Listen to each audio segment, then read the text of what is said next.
apariciones de estas diferencias son anteriores a que su paciente comience a hacer ya otros trastornos hemodinámicos como es la hipotensión o el aumento del ácido láctico.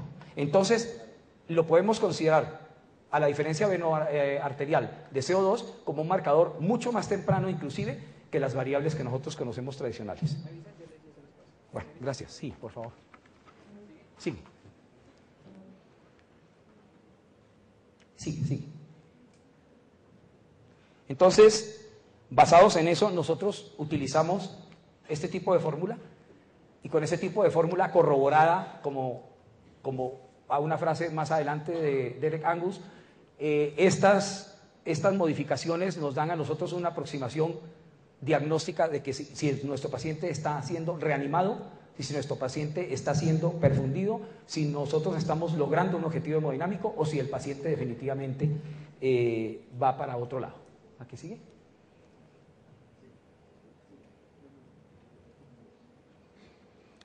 Entonces, ¿cuál es el objetivo de lo que les he venido contando? Nosotros aseguramos todo lo que es los valores sistémicos y globales de la monitoría hemodinámica. Nosotros evaluamos gases arteriales, nosotros cogemos después, posteriormente, y si tenemos con qué hacer monitoría regional, hacemos monitoría regional, pero nos sigue quedando este problema, la disfunción microcirculatoria, que es la que nosotros no podemos ver ni detectar tempranamente. Siguiente. Entonces,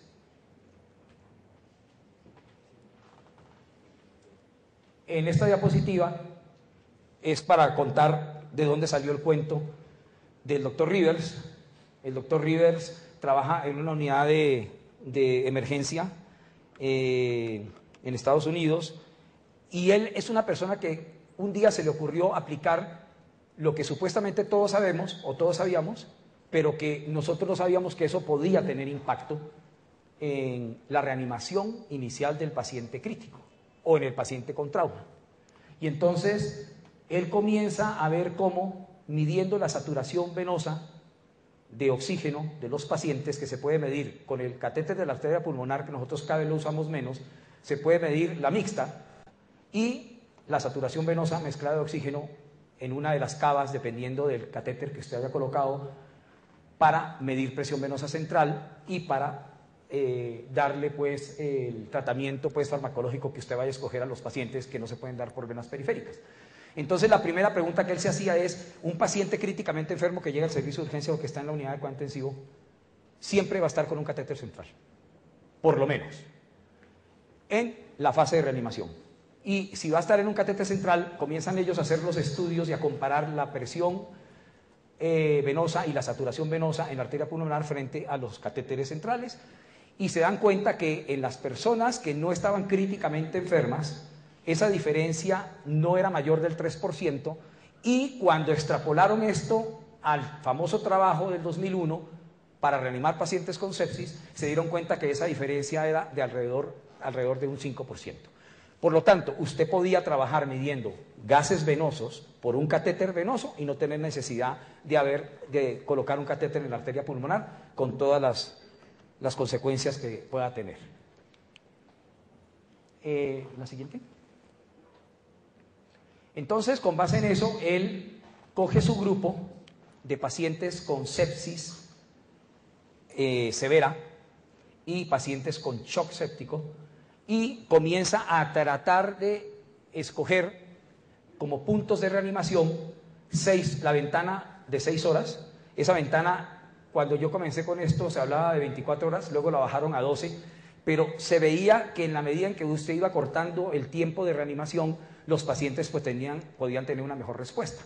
No vamos a hablar de lo heterogéneo y de lo homogéneo ni de los polimorfismos, porque ese es otro cuento muy extenso y muy complicado, pero recordemos que no todos los pacientes con el mismo inóculo van a tener una misma respuesta. Entonces, en cuidado intensivo, el trauma de Pepito Pérez es diferente al de Rosa Jaramillo, completamente distinto. Su escenario con la misma lesión o con la misma foco o el mismo foco infeccioso va a tener unas respuestas completamente diferentes. Por eso, se escogió este grupo y se manejó tradicionalmente con la reanimación que se ha hecho toda la vida y se comparó con otro grupo que la única diferencia de verdad importante de Rivers es que le monitorizaron la saturación venosa o los gases venosos en el momento de llegar el paciente, de hacerse el diagnóstico. Se hizo a la hora, a las 2 horas y se hizo un punto de corte a la 6ª hora para mirar si eso tenía impacto comparado con el grupo que no recibía la reanimación o que recibía la reanimación tradicional. Entonces, este parámetro de la saturación venosa fue el único que marcó diferencias con el otro grupo. La tasa de mortalidad la baja Rivers en los pacientes que se les hace un objetivo de reanimación, que es el motivo pues de la charla. Entonces ellos, objetivo de reanimación primordial comparado con el grupo control que tenía la reanimación común y corriente, era lograr una saturación venosa central de oxígeno cercana a 70 y ojalá por encima de 70%. Entonces con eso él demuestra cómo la tasa de mortalidad de esos pacientes bajaron sustancialmente. Entonces, tenemos que tener metas de reanimación, tenemos que saber cuáles son las metas dinámicas y hasta dónde llega su alcance y cuáles son las metas estáticas, y debemos tener también una monitoría integral funcional para poder lograr que los pacientes no entren en falla múltiple de órganos, que es el evento final, mala reanimación o de una reanimación incompleta. Siguiente.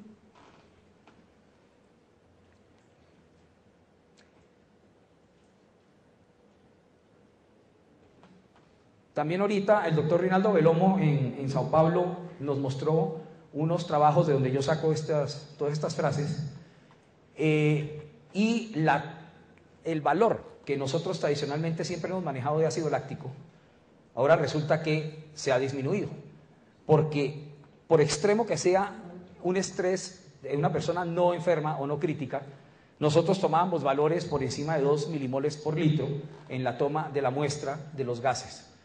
De la sangre. Este valor se ha bajado a 1.5 milimoles litro actualmente, porque se ha visto que cuando el paciente está por encima de esta cifra, independiente de que esté infectado o no infectado, la sobrevida se disminuye sustancialmente.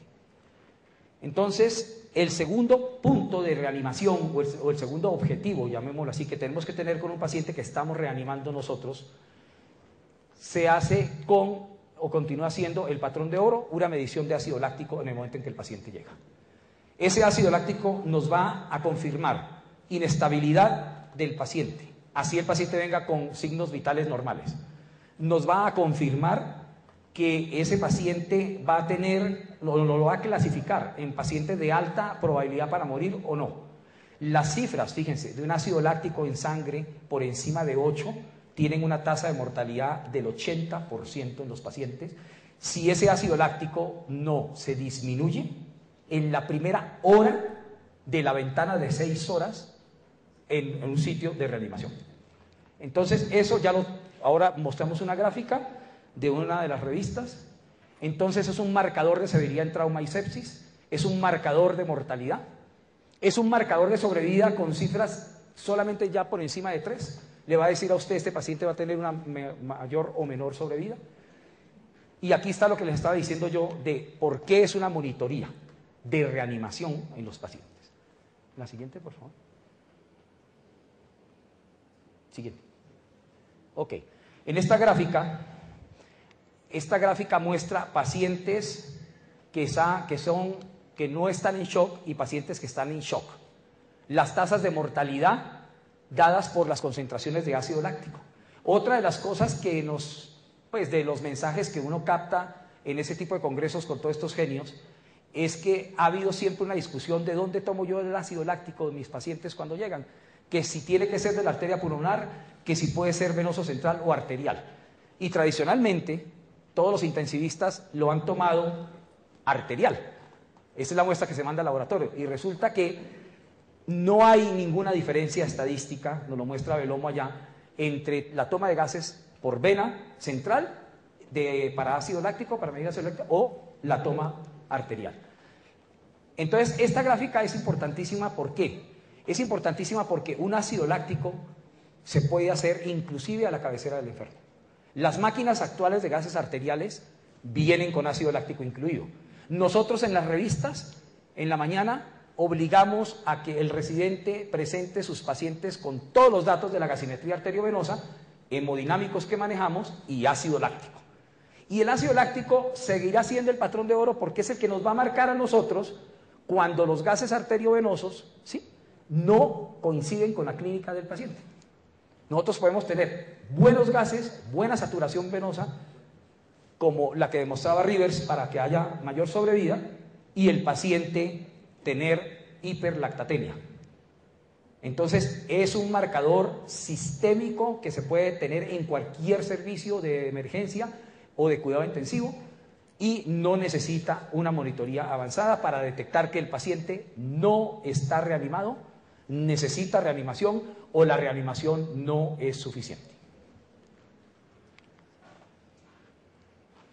Entonces, la siguiente, por favor. Aquí la rayita les va marcando a ustedes cómo la mortalidad se va aumentando a medida que usted tiene el ácido láctico aumentado en su sangre, hasta llegar a, como les estaba diciendo yo, que el punto de corte en el que se ha visto que la mortalidad más alta es todo ácido láctico por encima de 8 milimoles.